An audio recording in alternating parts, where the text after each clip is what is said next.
Matapos magsalita ni Marjorie Barreto hinggil sa totoong nangyari sa kasal ng anak nila ni Dennis Padilla, na si Claudia kay Basti Lorenzo, tila nabaligtag na ngayon ang simpatya ng publiko. Kung noong una ay marami ang naawa sa aktor, ngayon naman kaliwat ka ng pambabatikos ang inaabot niya mula sa mga netizens dahil na rin sa mga revelasyon ng dating misis na si Marjorie.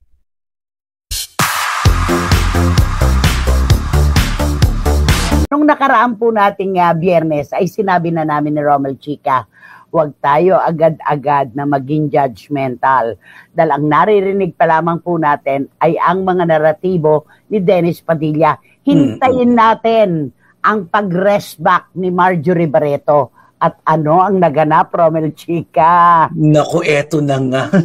Eto na ang naganap at talagang kumalat na sa buong social media. Kaya eto, naku, maloloko kayo sa pasabog. Talagang baradong-barado lahat ang mga sinabi ni Dennis Padilla. Diba, lagi ko namang sinasabi, ano talaga, kailangan may resibo para maipaglaban mo ang isang kwento. Ayun. Okay. Marami pa po ito, mga kapatid, na bahagi na talagang binoljak ng hustong-husto nitong si Marjorie Barreto, si Dennis Padilla. Idagdag lang po natin yung pagkakagamit pa po niya tungkol sa kanyang ina na di umano ay iyak namumugto ang mata at kaya daw po sila nagalit na magkakapatid dahil pinaiyak ang kanilang nanay. Napakalinaw po nung resibo na inilabas ni Marjorie Barreto nung pababa na ng altar, nasa kanan si Dennis, nasa gawing kaliwa siya, inaakay pa niya pababa ang inalalayan niya. Yun po yun. Marami po yan. Kumbaga, sabi ko nga nung Biyernes, di ba? 5 kilo ibinagsak ni Dennis, sigurado 10 ang kay Marjorie. Hindi ko na maalam, 20 pala ang ibabagsak. Okay, eto na po ang reaksyon ng ating mga kapatid.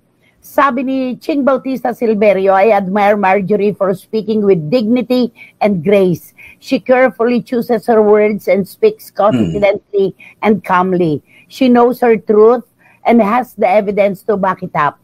She raises her children with integrity.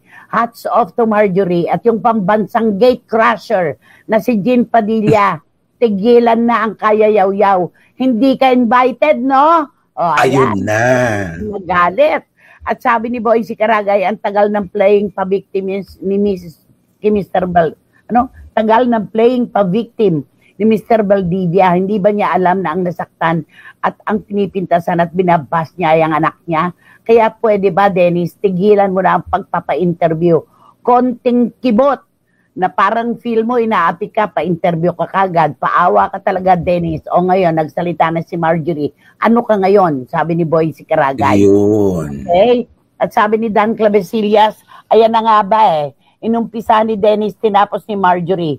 Kung nanahimik na lang sana siya at hindi na nagpo-post, di sana di na lumabas ang baho ng nakaraan. Wala pong kumakukuha ang simpatya ang lalaki na nananakit ng kababaihan regardless sa anumang dahilan. Totoo yan. At nakita po namin, noon nakita ko na yan pero sa OGDS nakita niya ngayon yung peklat sa likod ng kaliwang tenga ni Marjorie. Yun po yung dulot ng operasyon dahil sa kanyang nawasak na eardrums. Totoo po yan. Totoo po yan. Kapapanganak niya nun kay Julia. Naipanganak niya si Leon. Ako din yung unang-unang nandon. Marami po kaming alam, kaya lang hindi kami makapagsasalita na wala resibo. Dapat direct from the horse's mouth, diba?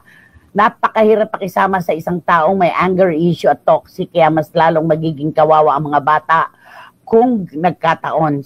Sabi ni Marichu Formacion Espiritu, totoo yan. Totoo yan. Sabi ni Juris Dr. Channel, ayos yan, finally. Nagsalita na si Miss Marjorie Barreto para malinawan na rin ang lahat.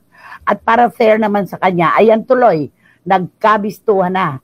Medyo fringy lang talaga pag may mga magulang na kayang ilaglag ang sarili nilang anak. Usually, yung mga ganyang magulang, sila pa yung hindi naman talaga nakasama o nakakita sa paglaki ng mga anak nila. Yun nga yun di ba? Ang linaw nung makita sila no March 18. Sinabi na ni Claudia sa kanya, I'll walk myself down the aisle. Oo naman daw, sabi ni Dennis. Walang problema.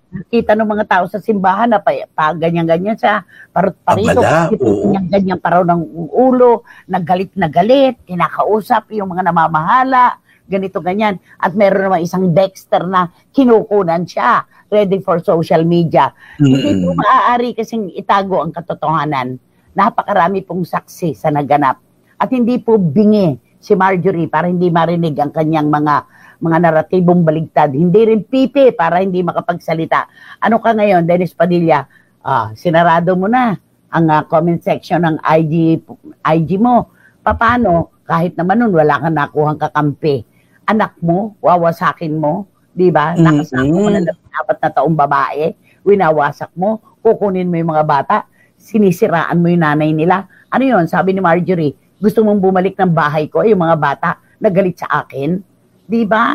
Nakakaloka. Nakakaloka mga pasabog na yan. No? Okay, bago tayo mag-break, sabi ni Lara May Abrigo, kitang-kita po ang pagiging class ni Marjorie Nay ng balljack pero may finesse. Ngayon po, Nay, bumaligtad ang simpatya ng publiko. Dami pong tumitira kay Dennis sa social media tungkol sa pagiging present father. Kawawang Dennis, nabahag ang kaastigan mo ngayon, sabi niya. Tapos may isa na lang isang-isa na lang. Sabi ni JP, the fact na ang regalo niya sa newlyweds ay cap na may logong astig at bagoong shows is really a narcissist. Ayaw na mag-asawa, pero ang ibibigay mo, pangalan mo sa sombrero, sana binilhan mo na lang ng tasa o plato. Masinsir pa na gusto mong mag-umpisa sila ng pamilya. Magsama kayo ng kapatid mong gaka. Sabi ni JP na ito po, yung narcissist. Totoo po yan. Ang mga taong narcissist, yung narcissism na tinatawag, I me mine po yan.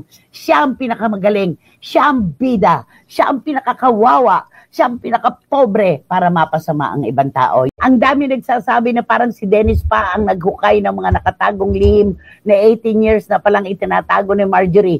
Hindi anak, 18 plus 14, 32. Ganon. 18 years na wala siyang sustento sa kanilang mga anak. Wala po talaga. As in, si Marjorie po ang mag-isa na nagtaguyod at nagpalaki sa kanilang mga anak. Wala pong tulong si Dennis Padilla. Yan yon. Ay, nako, nakakaloka. Ito pa sabi ni Boycie, grabe, special na okasyon ng anak mo.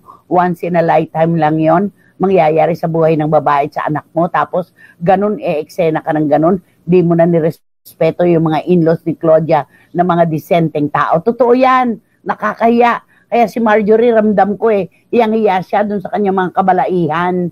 Kasi mga napakatahimik na tao. Napaka-privado. Diyos ko. Ay, nako.